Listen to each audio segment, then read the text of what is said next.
الله أكبر.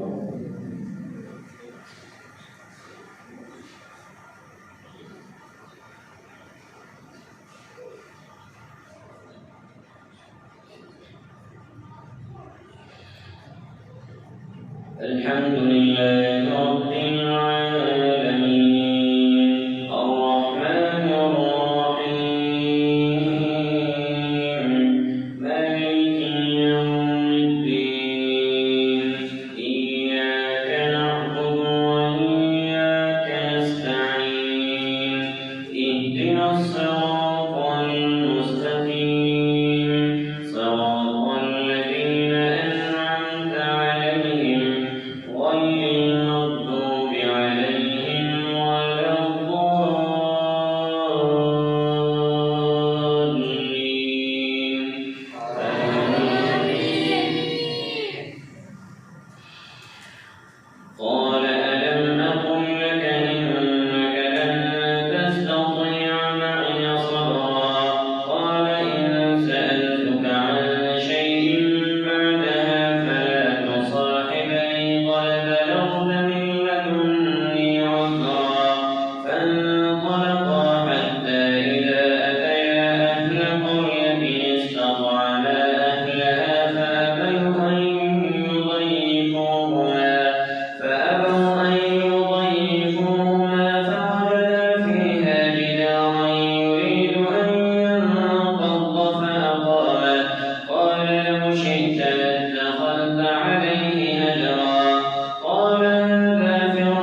يحسبون أنهم يحسنون صنعا أولئك الذين كفروا بآيات ربهم ولقائه فحبطت أعمالهم فلا نقيم لهم يوم القيامة وزنا ذلك جزاؤهم جهنم بما كفروا واتخذوا آياتي ورسلي هزوا إن الذين آمنوا وعملوا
أشارت إليه قالوا كيف نكلم من كان في المهد صبيا قال إني عبد الله آتاني الكتاب وجعلني نبيا وجعلني مباركا أينما كنت وأوصاني بالصلاة والزكاة ما دمت حيا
شيئا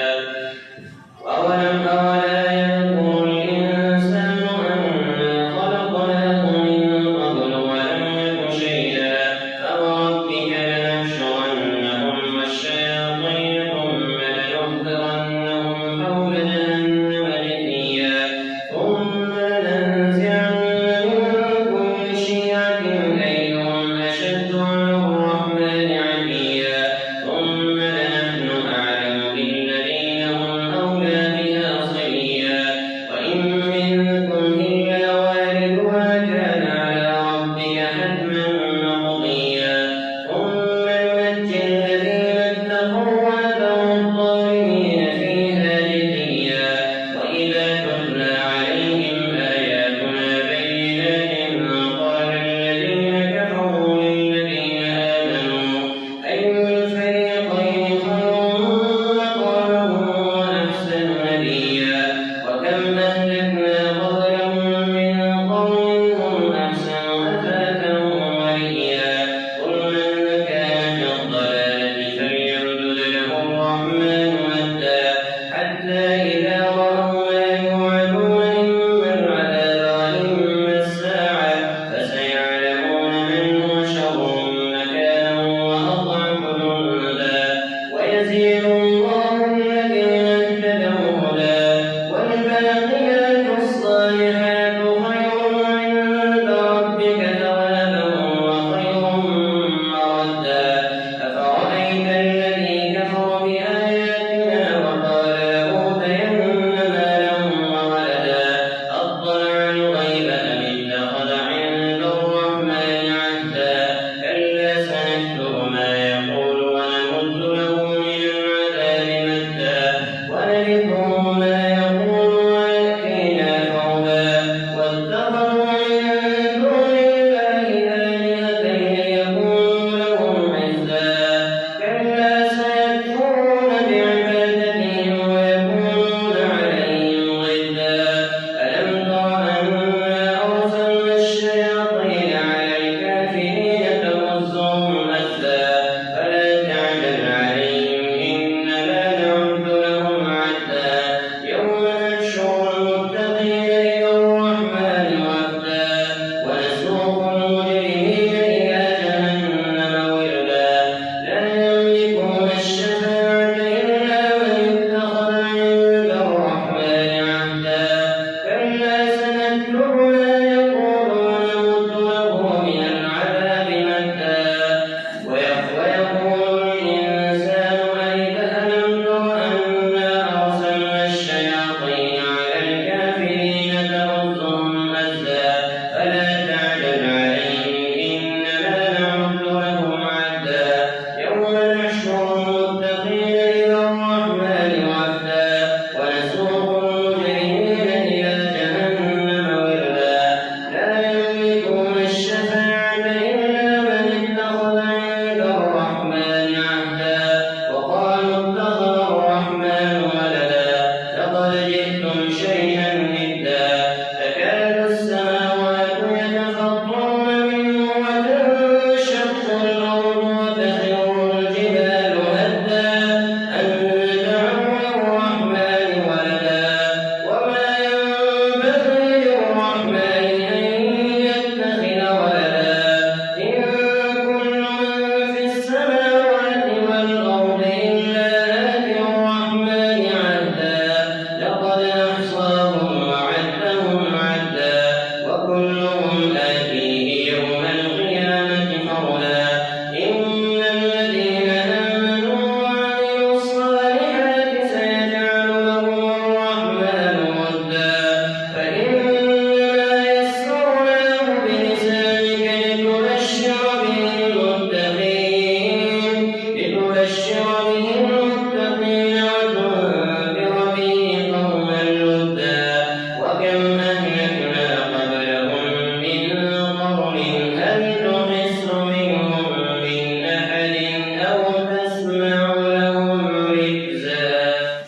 عليها وأهش بها على غنمي ولي فيها مآرب أخرى.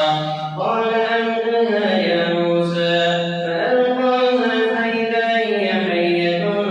تسعى. قال خذها ولا تخف سنعيدها سيرتها الأولى واضمم يدك إلى جناحك تخرج بيضاء من غير سوء آية أخرى لنريك من آياتنا الكبرى. اذهب إلى فرعون إنه طغى. قال رب اشرح لي صدري ويسر لي أمري واحلل عقدة من لساني يفقهوا قولي واجعل لي وزيرا من أهلي هارون أخي اشدد به أزري وأشركه في أمري كي نسبحك كثيرا ونذكرك كثيرا إنك كنت بنا بصيرا. قال قد أوتيت سؤلك يا موسى ولقد مننا عليك مرة أخرى إذ أوحينا إلى أمك ما يوحى أن اقذفيه في التابوت فاقذفيه في اليم فليلقه اليم بالساحل يأخذه عدو لي وعدو له وألقيت عليك محبة مني ولتصنع على عيني إذ تمشي أختك فتقول هل أدلكم على من يكفر فرجعناك إلى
بالنعال